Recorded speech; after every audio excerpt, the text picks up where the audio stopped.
and thank you very much with your staff.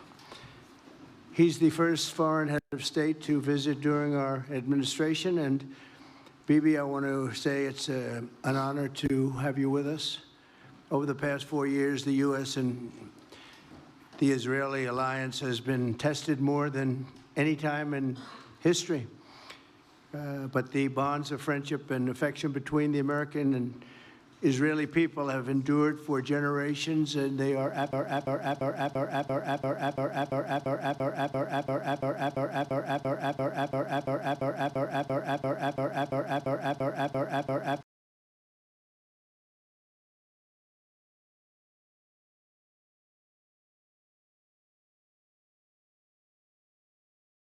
in my first term, Prime Minister and I forged a tremendously successful partnership that brought peace and stability to the Middle East like it hadn't seen in decades.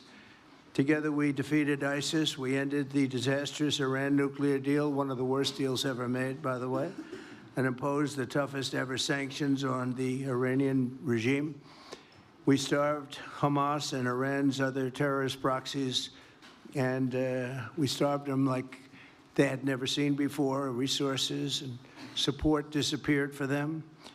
I recognized Israel's capital, opened the American embassy in Jerusalem, and got it built, by the way.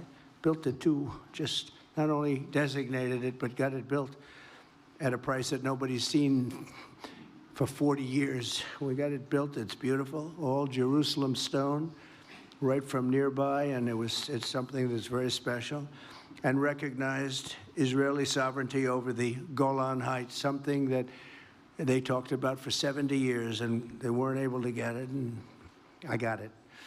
And with the historic Abraham Accord, something that was really an achievement that was, I think, going to become more and more important because we achieved the most significant Middle East peace agreements in half a century, but the Abraham Accords in particular, and I really believe that many countries will soon be joining this amazing peace and economic development transaction. It really is a big economic development transaction.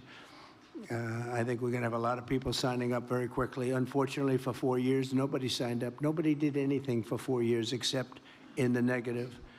Unfortunately, the weakness and incompetence of those years, those past 4 years, the grave damage around the globe that was done, including in the Middle East, grave damage all over the globe. The horrors of October 7th would never have happened if I were president. The Ukraine and Russia disaster would never have happened if I were president. Over the past 16 months, Israel has endured a sustained, aggressive, and murderous assault on every front, but they fought back bravely. You see that, and you know that. What we have witnessed is an all-out attack on the very existence of a Jewish state in the Jewish homeland. The Israelis have stood strong and united in the face of an enemy that has kidnapped, tortured, raped, and slaughtered innocent men, women, children, and even little babies. I want to salute the Israeli people for meeting yes, that is a war criminal. Courage and determination and unflinching resolve. They have been strong. In our meetings today, the Prime Minister and I focused on the future, discussing how we can work together to ensure Hamas is eliminated and ultimately restore peace to a very troubled region. It's been troubled, but what's happened in the last 4 years has not been good. I want to thank Prime Minister Netanyahu for working closely with my transition team, the Special Envoy Steve Witkoff, who's here somewhere. Steve? Stand up, Steve, please. What a job you've done. What a good job you've done. Proud of you. Done a fantastic job. National Security Advisor Mike Waltz. Thank you, Mike, for working so well with us. Thank you. We have, in addition, Marco Rubio, who is on the phone right now, listening to every single word that we say, and he's going to be great. And Pete, congratulations. And Scott, congratulations. I see you're here. And Caroline's been doing a great job. She's really probably talked about more than anybody here. She's done a fantastic job, and thank you very much, Caroline. We're proud of you. But we'll only be satisfied when all of these problems are solved, and we have the team to solve them, and that's going to happen. And it's going to happen, I think, very quickly. I also strongly believe that the Gaza Strip, which has been a symbol of death and destruction for so many decades, and so bad for the people anywhere near it, and especially those who live there, and frankly, who's been really very unlucky. It's been very unlucky. It's been an unlucky place for a long time. Being in its presence just has not been good, and it should not go through a process of rebuilding and occupation by the same people that have really stood there and fought for it and lived there and died there and lived a miserable existence there.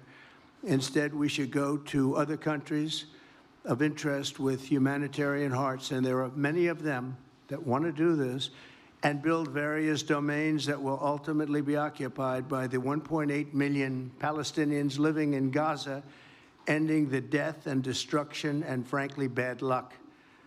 This can be paid for by neighboring countries of great wealth. It could be 1, 2, 3, 4, 5, 7, 8, 12. It could be numerous sites, or it could be one large site.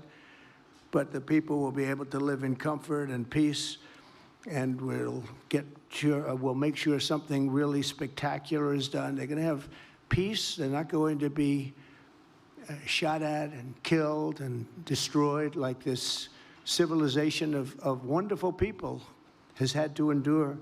The only reason the Palestinians want to go back to Gaza is they have no alternative. It's right now a demolition site. This is just a demolition site. Virtually every building is down. They're living under fallen concrete that's very dangerous and very precarious. They instead can occupy all of a beautiful area with homes and safety, and they can live out their lives in peace and harmony instead of having to go back and do it again. The U.S. will take over the Gaza Strip, and we will do a job with it, too. We'll own it and be responsible for dismantling all of the dangerous unexploded bombs and other weapons on the site, level the site and get rid of the destroyed buildings, level it out, create an economic development that will supply unlimited numbers of jobs and housing for the people of the area. Do a real job, do something different. Just can't go back. If you go back, it's going to end up the same way it has for 100 years. I'm hopeful that this ceasefire could be the beginning of a larger and more enduring peace that will end the bloodshed and killing once and for all. With the same goal in mind, my administration has been moving quickly to restore trust in the alliance and rebuild American strength throughout the region. And we've really done that. We're a respected nation again. A lot's happened in the last couple of weeks. We are actually a very respected nation again. I ended the last administration's de facto arms embargo on over $1 billion in military assistance for Israel. And I'm also pleased to announce that this afternoon, the United States withdrew from the anti-Semitic UN Human Rights Council and ended all of the support for the UN Relief and Works Agency, which funneled money to Hamas and which was very disloyal to humanity. Today, I also took action to restore a maximum pressure policy on the Iranian regime, and we will once again enforce the most aggressive possible sanctions, drive Iranian oil exports to zero, and diminish the regime's capacity to fund terror throughout the region and throughout the world. We had no threat when I left office. Iran was not able to sell oil. Nobody was buying oil because I said, don't buy it. If you buy it, you're not doing any business with the United States. And Hamas was not being funded. Hezbollah was not being funded. Nobody was being funded. There would never have been an October 7th. 2 weeks ago, I once again designated the Houthis as a terrorist organization. They're trying to destroy world shipping lanes, and that's not going to happen. And over the weekend, I ordered airstrikes against senior ISIS leaders hiding in the caves of Somalia and took them out. Here in America, we've begun the process of deporting foreign terrorists, jihadists, and Hamas sympathizers from our soil, just as we have people that are extremely evil, and we're sending them out of our country. They came from jails. They came from mental institutions and insane asylums, and they were dumped into our country. They're gang members. We're getting them out at numbers that nobody can actually believe. And every single country is taking those people back. They said they would never take them back, and they're all taking them back, and they're taking them back very gladly. And I recently signed an executive order combating the vile wave of anti-Semitism that we've seen in the aftermath of the October 7th attacks. Together, America and Israel will renew the optimism that shined so brightly just 4 years ago. It was really a bright, beautiful light. We will restore calm and stability to the region and expand prosperity, opportunity, and hope to our nations and for all people in the Middle East, including the Arab and Muslim nations. Very important. We want the Arab and Muslim nations to have peace and have tranquility and have great lives. I'd like to now invite Prime Minister Netanyahu to say a few words, and we'll take some questions afterwards. Thank you very much. Thank you, Mr. President. I'm honored that you invited me to be the first foreign leader to visit the White House in your second term. This is a testament to your friendship and support for the Jewish state and the Jewish people. I've said this before, I'll say it again. You are the greatest friend Israel has ever had in the White House.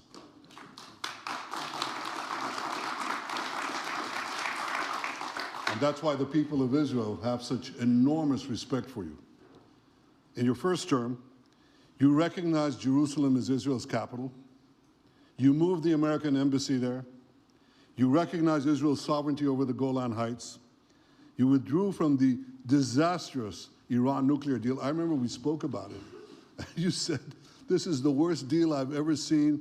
I'm elected, I'm walking out of it. That's exactly what you did. And I think it speaks loudly for just common sense, just looking at things and seeing them as they are. And of course, you also brokered the groundbreaking Abraham Accords in which Israel made peace with 4 Arab states. We did this in 4 months. Nothing happened for a quarter of a century, but in 4 months, we were able, working together under your leadership, to have 4 historic peace accords. And now in the first days of your second term, you picked up right where you left off. Your leadership helped bring our hostages home, among them American citizens. You freed up munitions that have been withheld from Israel. They had been withheld from Israel in the midst of a 7-front war for our existence. And you just freed it. You ended unjust sanctions against law-abiding Israeli citizens. You boldly confronted the scourge of anti-Semitism. You stopped funding, as you just said, international organizations like UNRWA that support and fund terrorists. And today, you renewed the maximum pressure campaign against Iran. Ladies and gentlemen, all this in just 2 weeks. Can we imagine where we'll be in 4 years? I can. I know you can, Mr. President. For our part, we in Israel have been pretty busy too. Since the horrendous October 7th attack, we've been fighting our common enemies and changing the face of the Middle East. Oh, On yeah. that infamous day, Hamas monsters savagely murdered 1,200 innocent people, including more than 40 Americans. They beheaded men, they raped women, they burnt babies alive, and they took 251 people hostage to the dungeons of Gaza. And after this worst attack on Jews since the Holocaust, It's Iran crazy that and he its still lies henchmen in about the Middle that. East were absolutely ecstatic. Haniya praised the massacre. Sinwar said that Israel was finished. Nasrallah boasted that Israel was, here's what he said, as feeble as a spider's web. Well, Mr. President, Haniya is gone. Sinwar is gone. Nasrallah is gone. We've devastated Hamas. We decimated Hezbollah. We destroyed Assad's remaining armaments. And we crippled Iran's air defenses. And in doing this, we've defeated some of America's worst enemies. We took out terrorists who were wanted for decades for shedding rivers of American blood, including the blood of 241 Marines murdered in Beirut. We accomplished all this with the indomitable spirit of our people and the boundless courage of our soldiers. The Bible says that the people of Israel shall rise like lions, and boy did we rise. Today, the roar of the Lion of Judah is heard loudly throughout the Middle East. Israel has never been stronger, and the Iran terror axis has never been weaker. But as we discussed, Mr. President, to secure our future and bring peace to our region, we have to finish the job. In Gaza, Israel has 3 goals: destroy Hamas's military and governing capabilities, secure the release of all of our hostages, and ensure that Gaza never again poses a threat to Israel.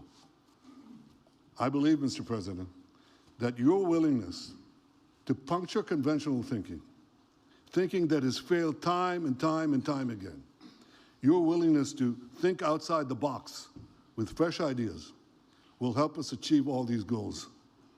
And I've seen you do this many times. You cut to the chase. You see things others refuse to see. You say things others refuse to say. And after the jaws drop, people scratch their heads and they say, you know, he's right. And this is the kind of thinking that enabled us to bring the Abraham Accords. This is the kind of thinking that will reshape the Middle East and bring peace. We also see eye to eye on Iran. That's the same Iran that tried to kill us both. They tried to kill you, Mr. President. They tried through their proxies to kill me. We're both committed to rolling back Iran's aggression in the region and ensuring that Iran never develops a nuclear weapon. Mr. President, ladies and gentlemen, Israel will end the war by winning the war. Israel's victory will be America's victory. We will not only win the war, working together, we will win the peace. With your leadership, Mr. President, and our partnership, I believe that we will forge a brilliant future for our region and bring our great alliance to even greater heights. Thank you. Thank you very much, baby. Very nice. Thank you. And J.D. Vance, everybody. J.D., please, Vice President, stand up. He's been doing a good job. He's been working very hard on all things, but this Fake in Catholic. particular. We'll take some questions, please. Yes, ma'am. Go ahead, please. Go ahead. Yeah, go ahead. Can a normalization deal with Saudi Arabia be achieved without the acknowledgement of a Palestinian state? That question for you too, Mr. Prime Minister. And Mr. President, given what you've said about Gaza, did the U.S. send troops to help secure the security vacuum? So Saudi Arabia is going to be very helpful, and they have been very helpful. They want peace in the Middle East. It's very simple. We know their leader and their leaders very well. They're What PC are you wonderful using? people, My and they own? want peace in the Middle East.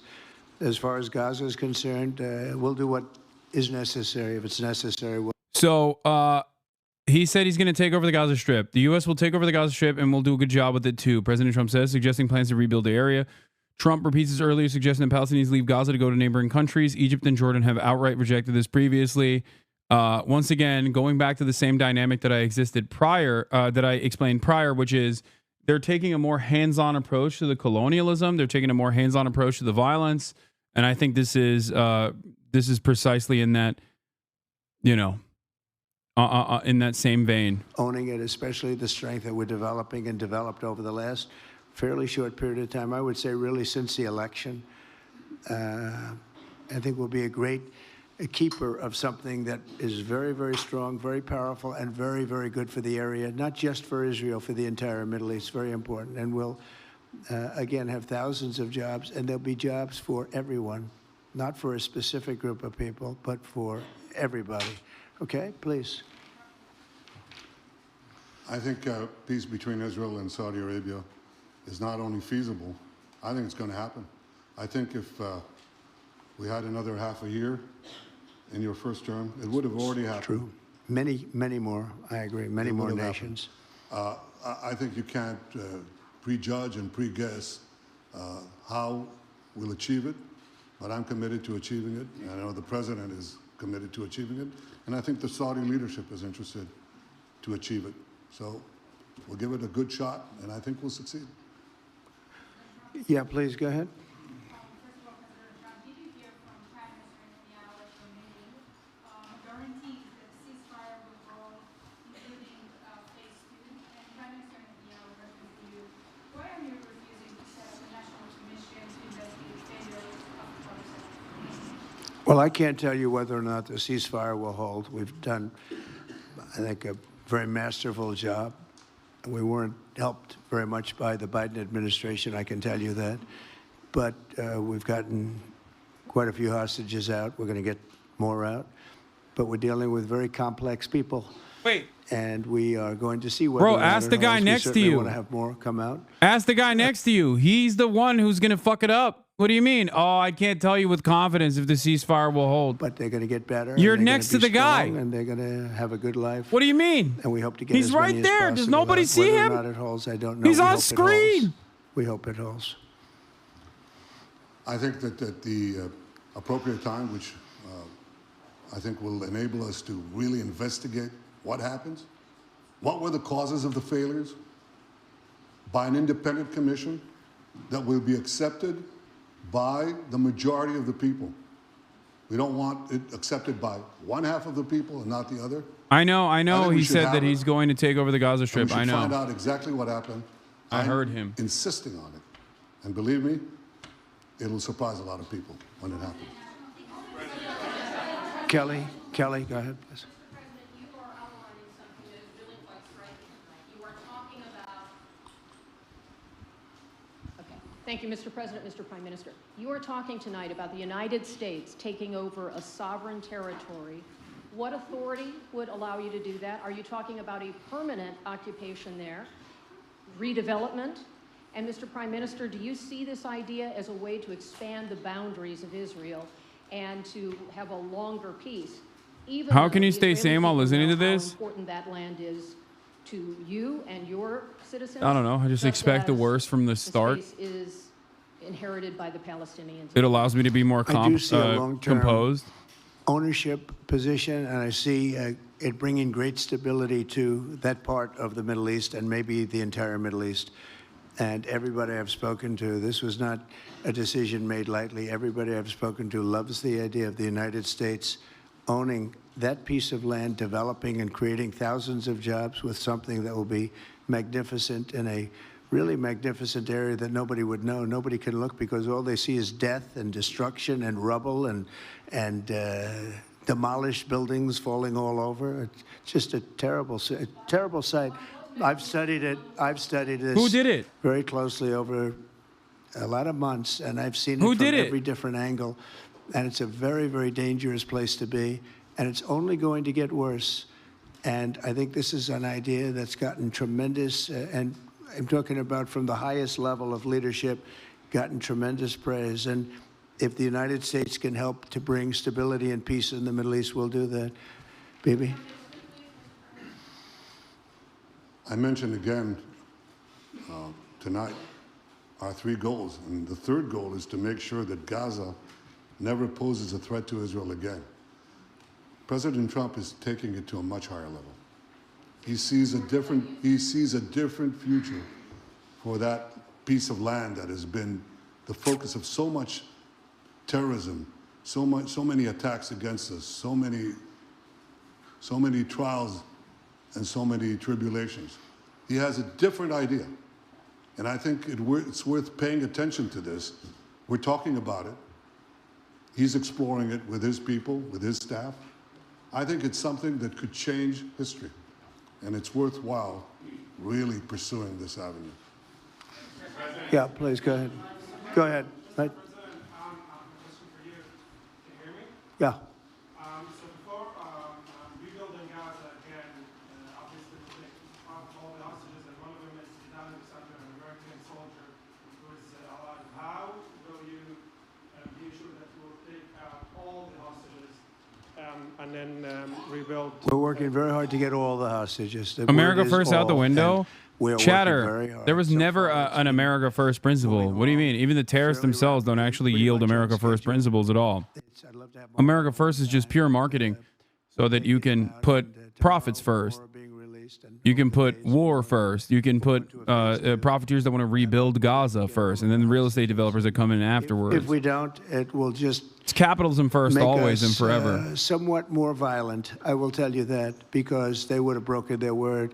Mr. Witkoff and his entire group have been working 24 hours around the clock, and they want them out, and promises have been made to them, and we'll see whether or not those promises will be kept. But we want all the hostages, that's right. How much time do you think it will take? A month? Do you support, Mr. President, do you support Israeli sovereignty in Judea and Samaria, areas which many believe is the biblical homeland of the Jewish people? Well, That's a great we're question, discussing man. that That's with, totally. many of your representatives. You're represented very well, and people do like the idea, but we haven't taken a position on it yet. But we will be we'll be making an announcement probably on that very specific topic over the next 4 weeks. Go ahead, please. Holy Please. fuck. Thank you so much, Mr. President. So you just said that you think all the Palestinians should be relocated to other countries. Does that mean that you do not support a two-state solution? It doesn't mean anything about a two-state or one state or any other state. It means that we want to have, we want to give people a chance at life. They have never had a chance at life because the Gaza Strip has been a hellhole for people living there. It's been horrible. Hamas has made it so bad, so dangerous, so unfair to people. And by doing what I'm recommending that we do, it's a very strong recommendation, but it is a strong recommendation. By doing that, we think we're going to bring perhaps great peace to long beyond this area. And I have to stress, this is not for Israel. This is for everybody in the Middle East, Arabs, Muslims. This is for everybody. This would be where they can partake in terms of jobs and living and all of the other benefits. And I think it's very important. It just doesn't work the other way. You know, you can't keep trying. They just has been going along for so many decades, you can't even count. You just can't keep doing. You have to learn from history. You can't keep doing the same mistake over and over again. Gaza is a hellhole right now. It was before the bombing started, frankly. And we're going to give people a chance to live in a beautiful community that's safe and secure. And I think you're going to see a tremendous outflowing of support. I can tell you, I spoke to other leaders of countries in the Middle East, and they love the idea. They say it would really bring stability, and what we need is stability. Yes, sir, please. Go ahead. Thank you. Are you still committed to imposing sanctions on the ICC, despite the move being stalled in the Senate? And please, a question for the Prime Minister as well. The President has been very clear about his desire to achieve a deal with Saudi Arabia. How do you settle this if Israel is required to renew the war against Hamas in the future? That's literally Channel Go ahead, 14. That's Benjamin Netanyahu's channel. I think everybody understands that just as the president fought and defeated Al-Qaeda and ISIS, that we can't leave Hamas there because Hamas will continue the battle to destroy Israel. They'll do, you know, when in this temporary ceasefire, one of their leaders comes out, you know what he says? We're going to do October 7th again, except we'll do it bigger. So obviously, you can't talk about peace neither with Hamas or in the Middle East if this, you know, toxic, murderous organization is left standing. Any more that you could make peace in Europe after World War II if the Nazi regime was left standing and the Nazi army was left standing. You want a That different did future, happen, you by gotta the way. knock out the people But who want you to guys are destroy also you, closer to destroy the Nazis peace. in this That's what we're gonna situation. do. Israel is the I Nazis think in this that will equation. also usher For the in, record. actually, the peace with Make Saudi no Arabia mistake. and with others. And I think there will be others too. Yes, ma'am. Go ahead. Not only did the United States of America do that already, Do you have any plan to change Afghanistan situation? Are you able to recognize Taliban? Because I'm an Afghan journalist, Afghan suffered woman. Any comment about Afghanistan? What's your future plan for Afghan people, especially Afghanistan? I have a little hard time understanding you. Where are you from? Oh. Actually, it's a beautiful voice and a beautiful accent. The only problem is I can't understand a word you're saying. But, Oh but my I just say God. this. Oh good my luck. God. Live in peace. Go ahead, please. That's okay. Yeah, please. And Prime Minister, you said earlier today that it was tough for you to implement these sanctions on Iran, but you Yeah. did indicate that you were willing to negotiate with them. What would that look like, and are you in conversations with them? And Yeah. the same for the Prime Minister, sir. I hated doing it.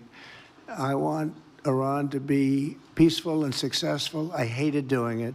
I did it once before, and we brought them down to a level where they were unable to give any money. They had to survive themselves, and they had no money. They were essentially broke, and they had no money for, as I said, Hezbollah. They had no money for Hamas. They had no money for any form of terror. The 28, if you call it, the 28 sites of terror. the chatter saying Israel cannot be Nazi, you should tell that to Benjamin Netanyahu. You know, tell him to stop being a Nazi then. Then, and I hate to do it just as much now. And I say this, and I say this to Iran, who's listening very intently. I would love to be able to make a great deal, a deal where you can get on with your lives and you'll do wonderfully. You'll do wonderfully. Incredible people, industrious, beautiful, just an unbelievable group of people in Iran. And I know them well, have many friends from Iran and many friends that are Americans from Iran, and they're very proud of Iran.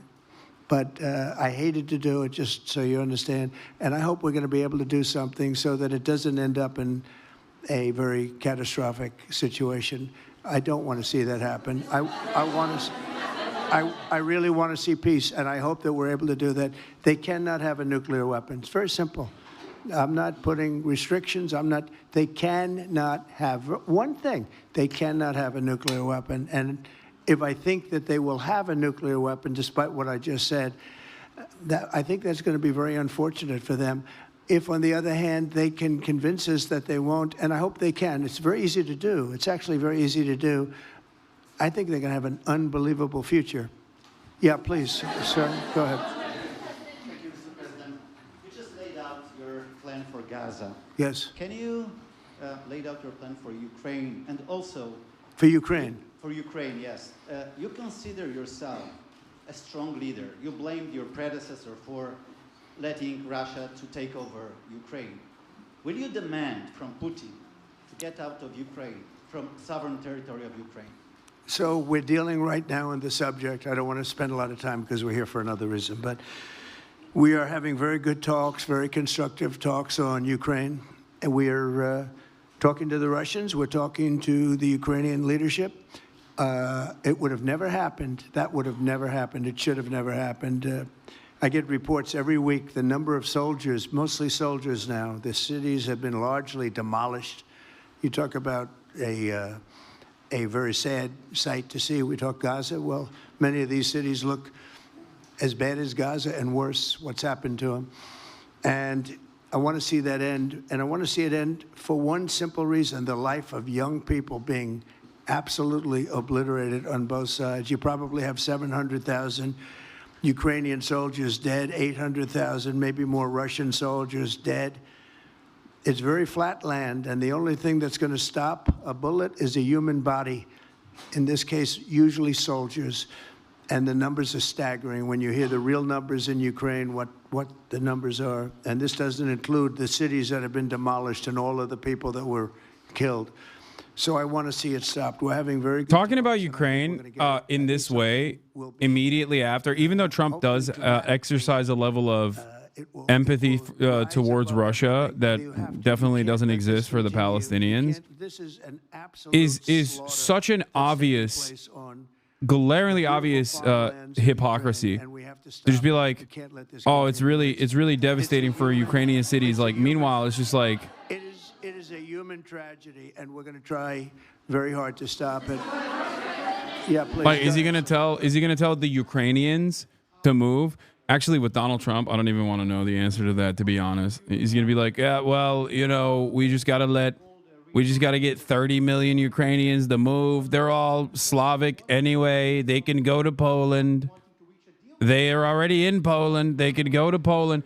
The more I talk about it, the more I'm thinking maybe he will say that. So obviously, let's not, pivot of everything that we're talking about. He said Iran cannot have a nuclear weapon. And we fully agree with that. If But this Russians goal are the can be Israelis and achieved Ukrainians by are the maximum Palestinians in this pressure situation. so be it. No, I know But I that. think the I'm most saying important he's thing is gonna. to focus At first, I was on gonna say the it goal. demonstrates this like The glaringly president obvious just did. hypocrisy where he understands the humanity of the Ukrainians, but it's Donald Trump, so he doesn't really understand that either. So in some ways, it's not. Anyway, let's It's a campaign of pressure to see if we can get something done. He doesn't want to do what some people think will automatically happen because they're very difficult people to deal with, as you know. But if we could solve this problem without warfare, without all of the things that you've been witnessing over the last number of years, it would be, I think it would be a tremendous thing. Go ahead, please. Do you have any plans to visit Israel soon? To visit where? Israel and Gaza. Oh, well, I love Israel. I will visit there, and I'll. Russians visit aren't the Gaza, same as and I'll Israelis? Are visit you Saudi insane? Arabia, and I'll visit. It's reductive, but in this dynamic, the Russian state's actions in Ukraine are quite similar to, are definitely closer to Israelis' actions in Gaza. The Israeli government's actions in Gaza. What are you talking about?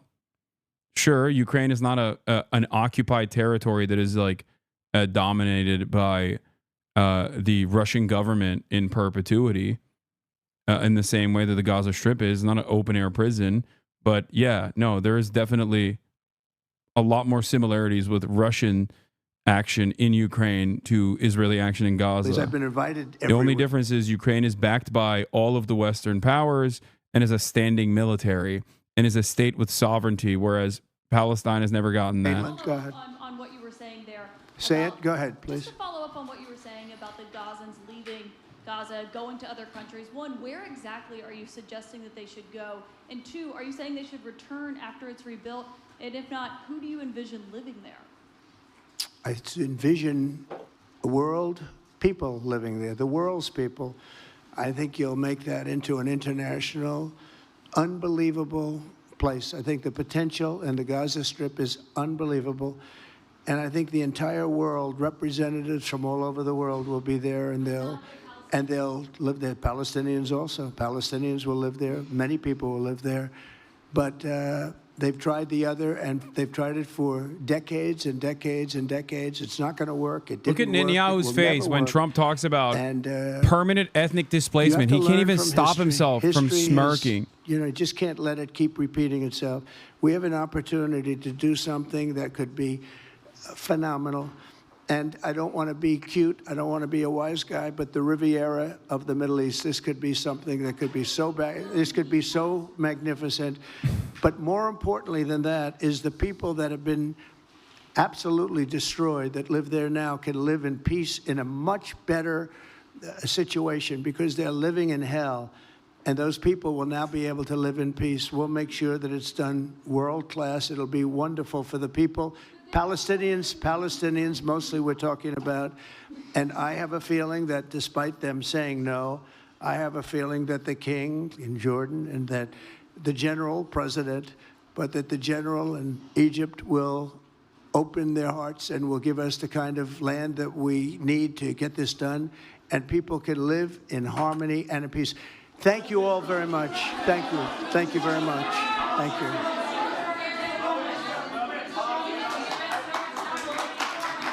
Yeah, Jordan has already said that that's not going to happen, but it doesn't matter because Jordan is literally already a Western invention to begin with. So I don't know how much pressure they can apply in this process. But it's wonderful because this way you push the Palestinians into Egypt and Jordan, And then a decade later, you can also invade Egypt and Jordan. You know, saying security threats exist. This way, Israel can maintain its Greater Israel project. Here, let's look at what CNN is saying about this this disastrous Live press there. conference. Palestinians also. Palestinians will live there. Many people will live there. American foreign policy only goes in one direction, chat. As I've said time and time again, it's uniparty and it only goes in one direction, and that direction is fucking evil. Okay? What a lot of Americans, or what a lot of the people in charge right now fail to comprehend here, is that the forcible ethnic displacement of 1.8 million Palestinians in broad daylight to Egypt and Jordan will not only destabilize these countries, right?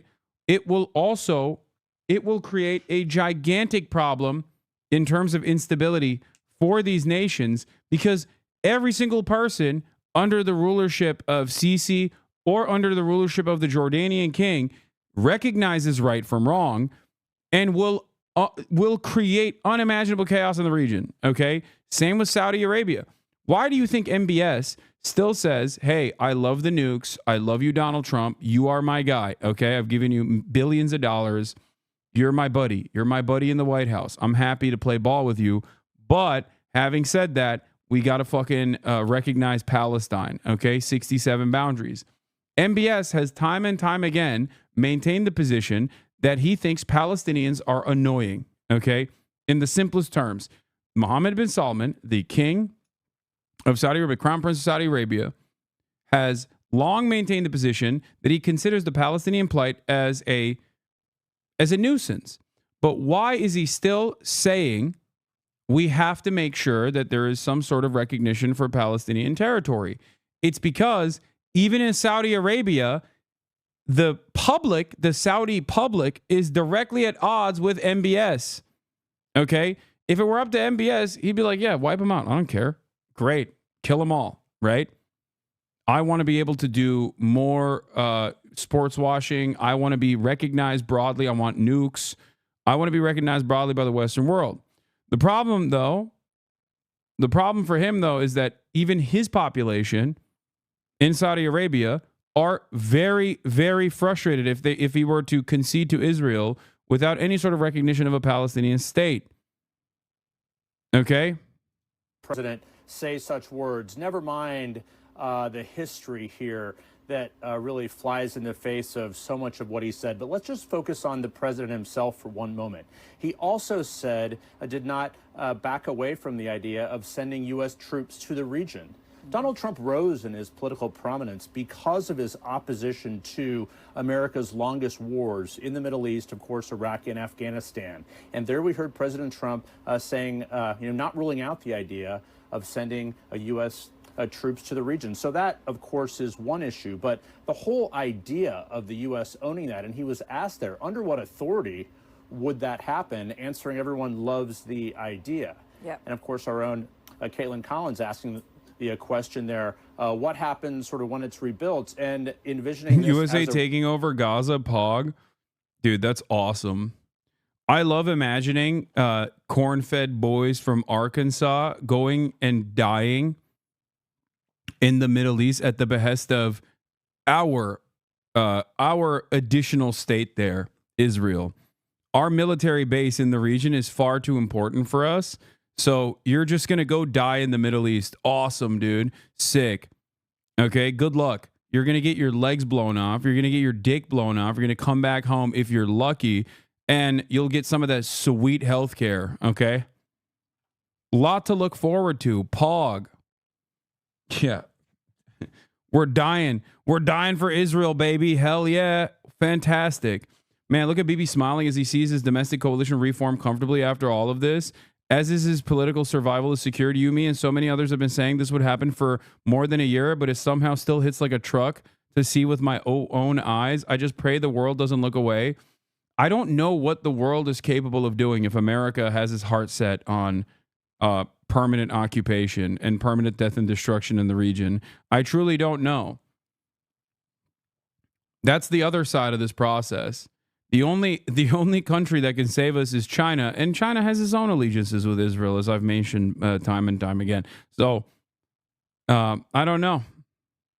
It is incredibly bleak. I'm not going to lie to you. Building off of what Trump came out and said in his opening statement that built off of what he had been saying all day long, even before the Israeli prime minister arrived here at the White House, which was talking about Palestinians leaving Gaza while it is being rebuilt. He has now suggested twice that Egypt and Jordan could take them. Both of those countries have outright rejected any notion of that happening. And I should note the King of Jordan will be visiting here next week, as the president was just referencing to me there when he was answering my question, and looking at this in terms of what this looks like going forward and how the United States would take ownership of the U.S. Gaza. He left open the idea that American forces could be involved in that. But the real crux of that question is where the Palestinians are supposed to go. There are over 1 million people living in that enclave. And while the president is talking about what it looks like now and how destroyed it has been since this war started 16 months ago, that is the question here, because obviously this is an area that is rife with tension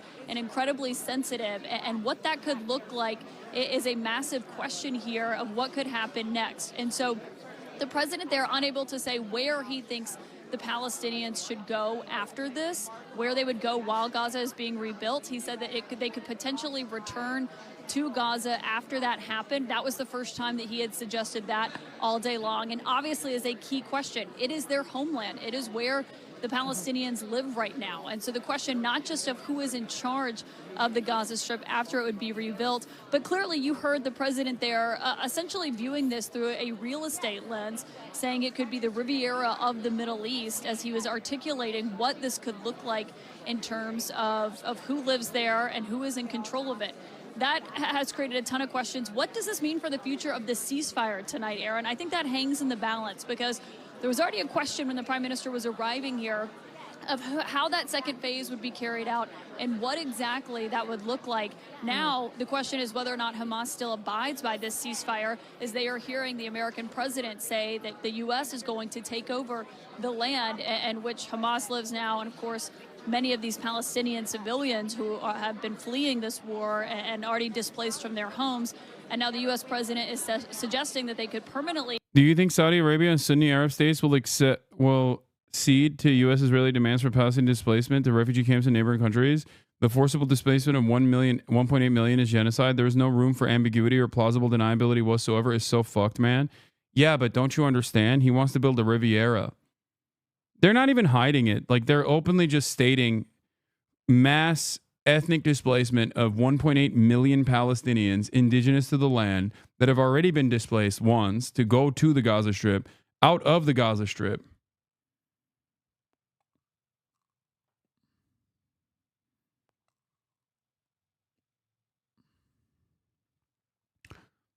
It is unambiguously ethnic cleansing. What even would be the reaction within Israel to hear the president of the United States saying what he just said? CNN's framing of it is I think, wrong. Aaron, we need to be really clear about what we just heard from the president of the United States. CNN's framing of this is wrong. Okay, they're doing State Department. They're running defense for the State Department, claiming, "Oh no, they'll be able to go back once it's rebuilt." Okay, they can stay there while it's being rebuilt. Then, okay, that's it. They're there right now. They're living in the fucking rubble. Move them into Israel if you want. If you want a guaranteed return to the Gaza Strip, then you got to move them into Israel. That's the reality, okay? Because if there's one group of people that definitely would be tasked with rebuilding Gaza ASAP, it would be Israelis, okay? It's actually mind-boggling how in the same sentence CNN just said, it is now a question of whether Hamas abides by the ceasefire after Hamas said the U.S. will take over Gaza. Am I going insane? Did I hear that wrong? No, you're not going insane. I think this is, it's actually not that complicated at all. When you realize that the people that we are talking about, at least in mainstream outlets, are not seen as real human beings, it becomes much clearer how this kind of propaganda can happen. Palestinians are not considered to be real human beings. They're not considered to be human at all. So, obviously, how to deal with them can be talked about in these ways. There's no other group of people that you could talk like this about across the board. That's it. We'll talk to someone who will talk about how they still have the keys to their family's home in Ashkelon, which is on obviously the Israeli side, who are Palestinians. Like, to imagine the people who live in Gaza are just going to happily, merrily go live in some kind of a permanent refugee camp, like Syrians have been living in. Okay, Syria great. Obviously, They're anti-Trump, so they'll finally cover it truthfully. The only reason to go back is if they have nowhere else to go. Jim, of course, that's not the reason they want to go back. They want to go back because it's home. So then what does all this actually mean? Does this all just become a whole lot of hot air or not? Well, listen, apply that principle to any other war or conflict that involves two people fighting over a piece of land. Did George Mitchell suggest moving the Catholics out of Ireland, right? I mean, when you were speaking about South Africa, did you discuss moving all black South Africans out of Africa to solve the issue here? It's preposterous, and it's illegal by any understanding of international law that you would forcibly move people away from their homes. It's crazy. The agency here, right, is the agency of the Palestinian people. Right. Are they going to be frog marched out of their country by U.S. forces as it's then rebuilt as a Riviera by presumably U.S. property developers? That seems to be what the president. It's not seems to be what the president is suggesting. It is what the president is suggesting in so many words. And I would just say that the thing is with Trump, he seems to be applying this principle, if you want to call it that, to other places as well. He wants Greenland, apply pressure to an ally, in this case, a treaty ally, Denmark, and take ownership, maybe send some money their way, and make it part of the U.S. Same with Panama. Violate a decades-old treaty to take back the Panama Canal. Where is the agency of the nations whose territory is sovereign, right? Much like the Palestinian people in Gaza. It seems to be a Trump worldview here that requires moving people off their land. The other piece I would say, it requires two other countries giving up their land, right? Jordan and Egypt to become new homes for the Palestinian people. And by the way, their leaders have said they have no interest in doing that. And of course, there was also. It's not about the leaders, man. It's not about the leaders of Jordan and the leaders of Saudi Arabia. It's never about them. It's never been about them. It's entirely about the Palestinians. And the more we sidestep Palestinians from this conversation, the more October 7 and the conditions for October 7 get primed up. All of this. And watching the look on Prime Minister Netanyahu's face, I was struck, Jeremy, by the fact that even he, I don't want to use the word giddy, but in a sense, that's the right word. So much for the protest vote against Kamala, just made it worse. This is such a stupid attitude to have because, one, there's no inclination that Kamala Harris the only thing that we knew about Kamala Harris was that she was literally doing the same exact thing that Joe Biden was doing, even if it actually harmed her electoral chances. Okay, that's number one. And number two, I maintained the position that Donald Trump was going to be worse than Kamala Harris. You're coming to someone who literally openly recognized that this was going to happen. I warned of this happening. And at the time, Kamala Harris, or at least any liberal that wanted to win, could have been like, yeah, we're going to actually put an end to this. We're going to put a stop to what Joe Biden is doing. And they chose not to. Okay. So saying that like, oh, so much for the protest vote, especially when Kamala Harris lost by wider margins than the people that voted for someone else, is just idiotic. I don't know why liberals often repeat this false notion. It just doesn't make any sense. Kamala Harris lost by wider margins than the protest voters that voted for Jill Stein. Even if you were to combine all of the protest voters, okay, even if it is combined, exactly, appreciate Hasan on how shit it is to mock the Gaza voters. Those voters made a rational decision based on what Biden and Harris did, especially if they assumed she was going to lose already, which she was fucking going to do. I can't believe H. Bizzle is saying this. I don't know if you're saying this sarcastically or not. Oh my God. We got the UAW. We got the DNC's very own H. Bizzle even fucking chirping right now. That's crazy. It's true, by the way. I mean, you're 100% correct, H. Bizzle.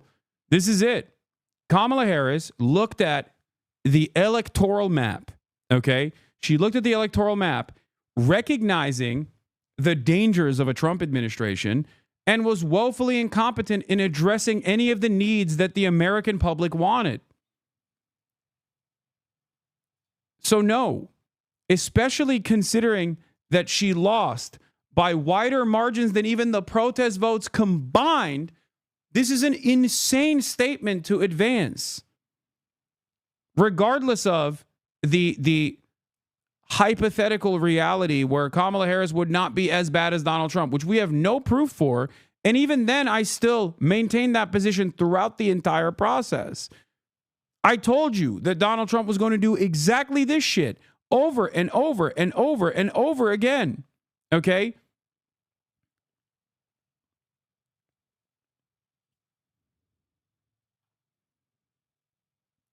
Liberals just go with whatever narrative makes them feel morally superior. I mean, yeah, it's just like, what is insane to me, what is completely and utterly insane to me about all of this is that liberals just choose not to learn any lessons from their failures at all and just want to go back to business as usual politics. Now, they and the party can get away with doing that, but you as a voter shouldn't be doing propaganda for an incompetent party when their incompetence has led to Donald Trump's victory. Okay? You are a voter. You're not a Democratic Party consultant. So why are you running defense for their ineptitude? Why are you rewarding them for their ineptitude? It doesn't make sense. This is the second time that the liberals have lost to Donald Trump.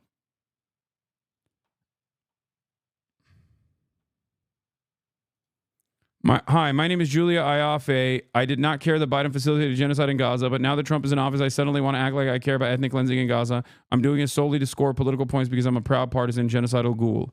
Yeah. I hope everyone's happy now that they got Genocide Joe out of office. Yeah, they went from Genocide Joe to Genocide Trump. What are we talking about?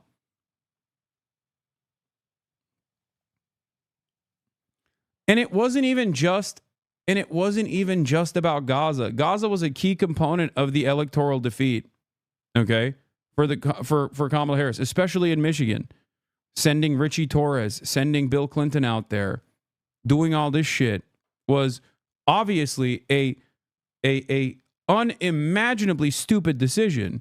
And I know that it was an unimaginably stupid decision because I was there while it was happening, and I kept going, why are they doing this? Why are they doing this?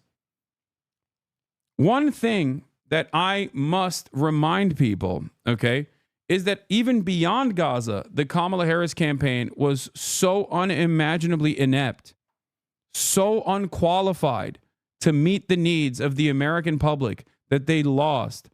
The reason why they lost by incredibly wide margins that you couldn't even make up for the fucking protest votes, if all of them combined, the reason why Kamala Harris lost to the couch and the reason why Kamala Harris lost to people who were just more enthusiastic about voting for Donald Trump was because they did not address the needs. Okay. Gaza was a big factor in this, but Gaza technically, in terms of the Democratic Party's woeful incompetence and their inability to see the electoral map for what it actually was, is a mere demonstration of their attitude across a broad spectrum of issues. This problem is at the heart of the Democratic Party, okay?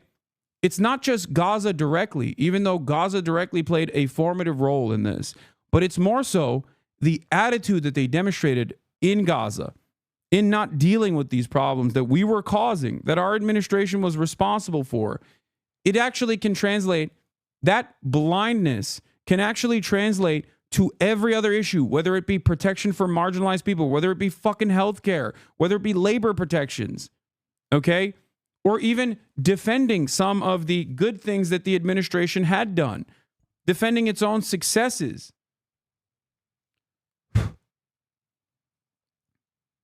Every part of this process was fundamentally busted.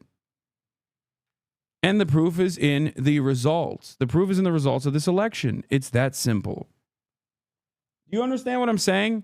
It's not just Gaza. Although Gaza played a major role in this, it's not just Gaza. It's actually a larger spiritual problem within the heart of the Democratic Party. Their inability or outright disinterest in addressing the needs of the broader population. You had hundreds of thousands of people from different walks of life, but especially young people, pour out into the streets on college campuses. And what did the administration do? They said, we're going to combat anti-Semitism. What did they do in the process of combating anti-Semitism? Arrest 3,100 college students. 3,100 college students were arrested. A higher number of arrests than at January 6th. Okay? Think about that. Think about how insane that is. They sent Richie Torres to Michigan. They sent Bill Clinton to Michigan to talk about Judea and Samaria. It was insane. Trump, on the other hand, being a better politician overall, was a better liar. He went to Dearborn. He ate some Palestinian food. You know what I mean? And was like, oh, I'm going to fix it. I'm going to fix it. That's it. That's all it took. The very fact that the Democrats lost on this issue, the very fact that the Democrats lost on this issue to the Muslim ban guy is insane. Okay? Think about that. How is that possible? It's like the TikTok situation all over again. Donald Trump says he wants to ban TikTok when he's in office. Can't do it. The Democrats now own the ban of TikTok. And then Donald Trump is now seen as the savior of TikTok. How do you fuck up so hard?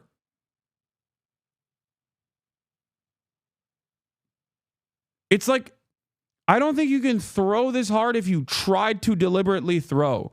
I feel like they're carefully designing the American political duopoly in a way where they are like purposely coming across as the most incompetent party imaginable.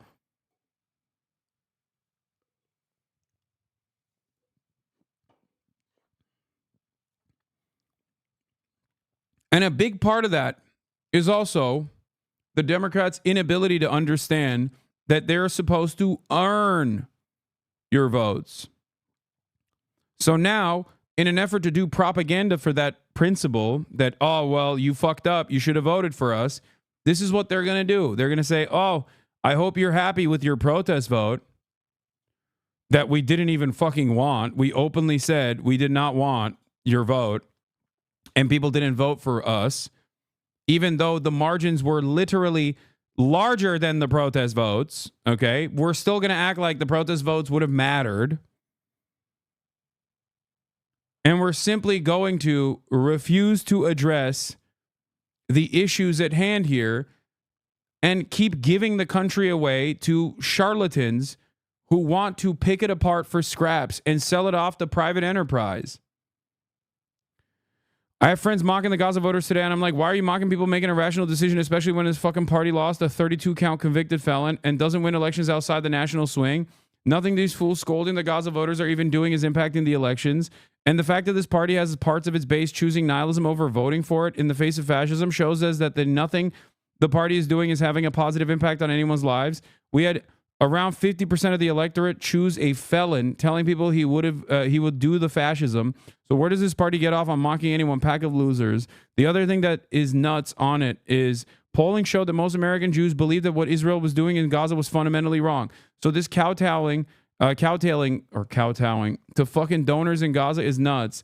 Once again, out of touch rich fucks steering American politics completely off the rails. Yeah. There were so many different polls conducted on this. Okay? There were so many different polls conducted on the Gaza issue and the broad reception, okay, of the American voter base. You had 74% of Republicans, or 60% of Republicans, sorry, saying that they want a ceasefire in Gaza. They want to make Israel stop. Think about that. much larger numbers of independents and almost damn near the entirety of the voter base for the Democratic Party. Okay? This wasn't a secret. This was never a secret. So if you're sitting around saying like, oh, dude, you know, here, you get what you deserve or whatever, then you're basically admitting that you had no care or consideration for the humanity of these people, and you actually kind of like that Donald Trump is doing this violence, because this kind of violence in your mind is punishing your neighbors who made the wrong choice, because all you care about is party. Okay? Party over anything else. Partisanship over anything else, especially ironic considering that if you're not a part of the party structure, then this party doesn't even care about you. It's crazy. So no, I will never support mass deportations, no matter how many Latinos voted for Donald Trump, okay?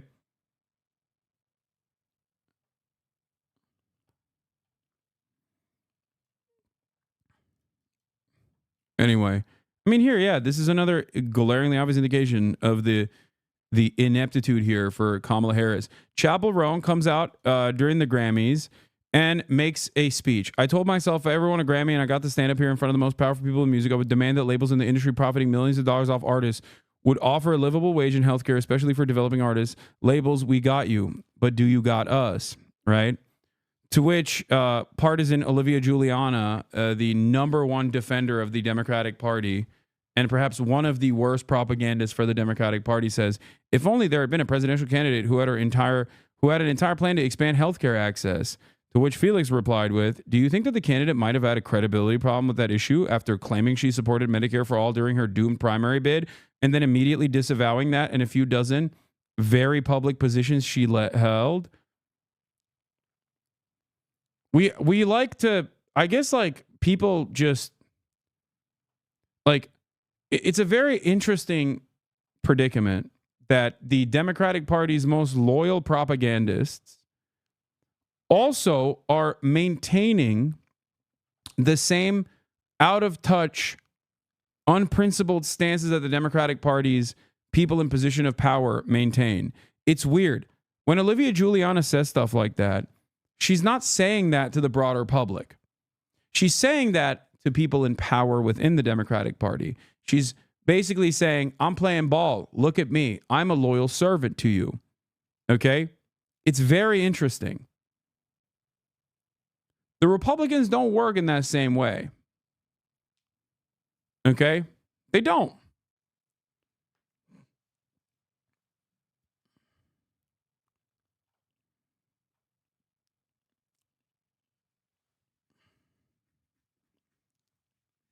If your call to action as a party year over year is always going to be, hey, vote for us or else the other side is worse, over and over again, making harm reduction arguments over and over again, okay? Although harm reduction is theoretically correct, Americans demonstrably do not move in that direction. They do not make a decision based off of harm reduction. They've shown that time and time again. They've shown that specifically with Donald Trump, as a matter of fact. What will it take for the Democrats to wake up to the reality that you have to sell people on voting for you? Okay? I don't understand it. They get this in every other facet of existence. Okay? They understand it. Americans are so capitalist brain that they understand this concept on marketing and its importance when it comes to purchasing commodities, right? There's no world in which you could be like, well, buy us because the alternative is so much worse. It's fucking stupid. You can't constantly go back on your first principles and then expect the American public to not look at that and go, well, you guys are fucking hypocrites then. You can't say Donald Trump is Hitler and then turn around and shake hands with him. You can't say Donald Trump's border policy is racist and then turn around and advocate for that same border policy while simultaneously saying Donald Trump is actually playing the role of a hurdle in front of reasonable border policy that we want to implement.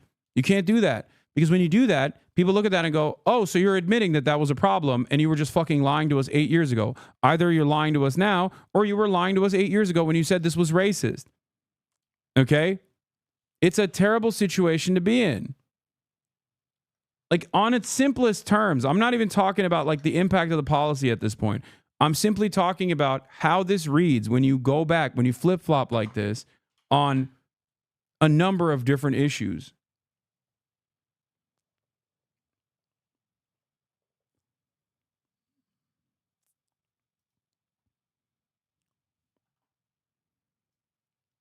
Like, and the Democrats have consistently done this. It's kind of crazy. They've done this on virtually everything.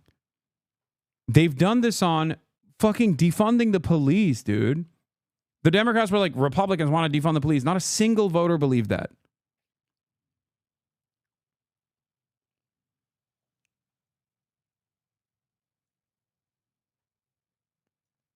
What do you mean the Republicans don't work in the same way?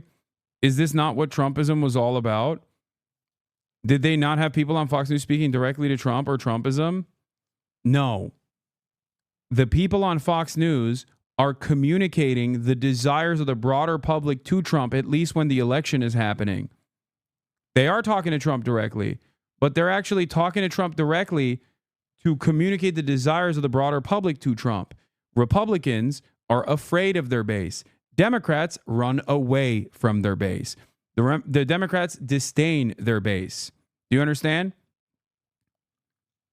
This is a key issue here. And there's obviously some structural reasons as to why this is permissible for the Republican Party, whereas not allowed for the Democrats. One of the key issues here, of course, is that the Democratic Party, at least on the aesthetic front, is advocating for anti-capitalist measures, right?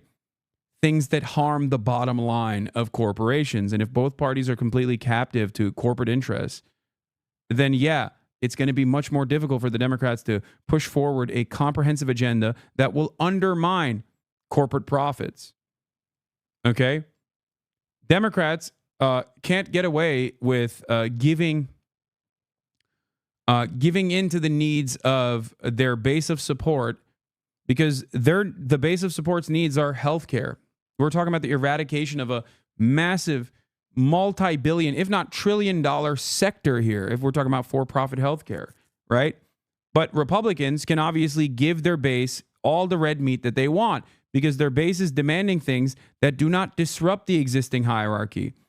Shitting on marginalized people, whether they be trans or undocumented migrants, is not disruptive to the pre-existing hierarchy because it's technically not disruptive to capital. It's technically not disruptive to capitalism. Okay? There are exceptions to this, of course, when, someone is really, really invested in doing fascism. And we're nearing that disruptive cycle right now with Donald Trump pushing for tariffs. And then also Donald Trump pushing for mass deportation of all undocumented migrants. Tariffs are disruptive to capitalism law? No, I understand. That's why I mentioned it. And guess what? They didn't actually get implemented. They did a pause on it. And the tariffs were not even for... Wait, no, what do you mean? Uh-oh. I'm not yelling at you or anything. I'm saying, yeah, I recognize that.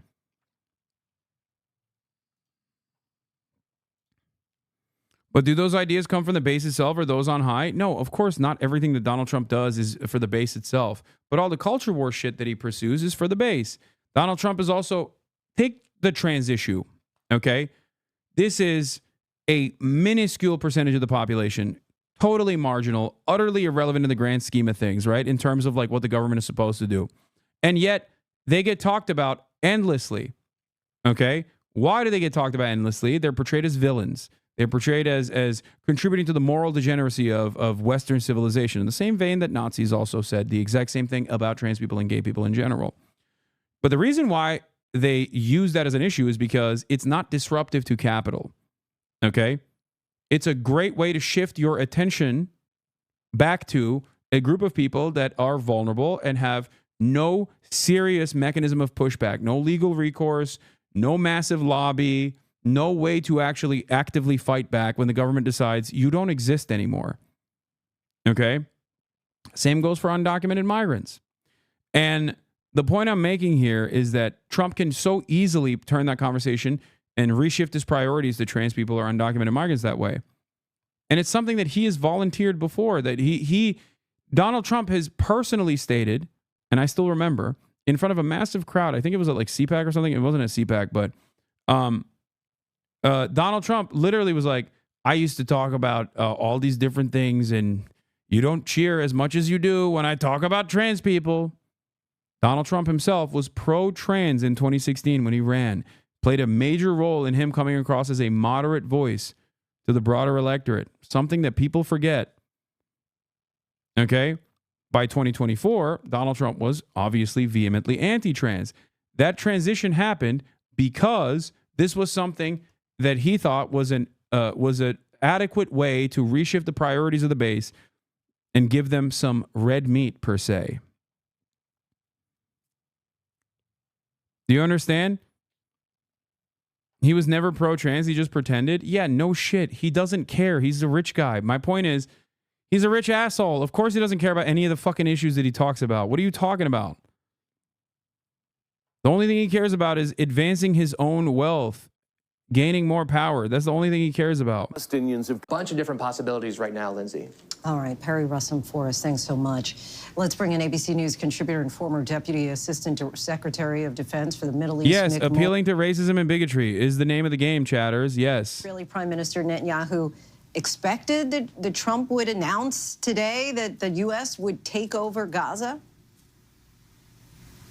So, Lindsay, we don't know. He did look somewhat surprised, but they did have a pre-meeting with Steve Witkoff yesterday before this meeting. So I would assume that this topic would...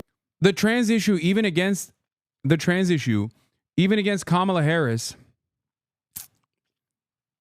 is not even about trans people itself. It was that Kamala Harris would rather care about the silly shit than help you, okay? That's why it was effective. Anti-trans sentiment on its own is not broadly popular. Anti-trans sentiment needs to be packaged in a way where Americans, other things that Americans care about, have to be harmed somehow, okay? And this is something that I have repeated over and over again, and is shown in the internal focus groups that the, Family Matters and all these other like right-wing Christian fascist think tanks have put together. If you just say, fuck trans people, they're mentally ill, people look at you and go, ew, dude, chill out. But if you say, fuck trans people because they're unfair, they're getting an unfair advantage in sports, they go, yes, I agree. Okay? A substantial undertaking, and it's very difficult to see how it would actually occur. With regard to Trump saying that he would like to see the U.S. take ownership position in Gaza, just in terms of cost and time, what would it take to rebuild Gaza? So I've seen estimations that it would take anywhere but 10 to 15 years and cost anywhere between $50 to $65 billion. And that's just basic reconstruction. A lot of that would be, of course, dismantling and removing the tons and tons of rubble that has been caused by this conflict. So it'd go potentially 15 years to even get to a place where people could move in and live there if they were doing a complete demolition and then a reconstruction of a 25-mile long strip of land. All right, Nick Mulroy, so appreciate your time as always. Thank you. One of President Trump's nominees was just confirmed. Pam Bondi will serve as Attorney General after a 54-46 vote. Senator Fetterman was the only Democrat to vote yes. Meanwhile, two controversial nominees cleared the first hurdle. Secretary of Health and Human Services nominee Robert F. Kennedy Jr. and Director of National Intelligence nominee Tulsi Gabbard advancing out of committee on party line votes. Here's ABC's senior political correspondent Rachel Scott. Tonight, two of the president's most controversial nominees clearing key hurdles, on track for confirmation, as skeptical Republican senators fall in line. Health Secretary nominee Robert F. Kennedy Jr. winning approval of the Finance Committee after the lone Republican holdout Bill Cassidy of Louisiana, who was also a doctor.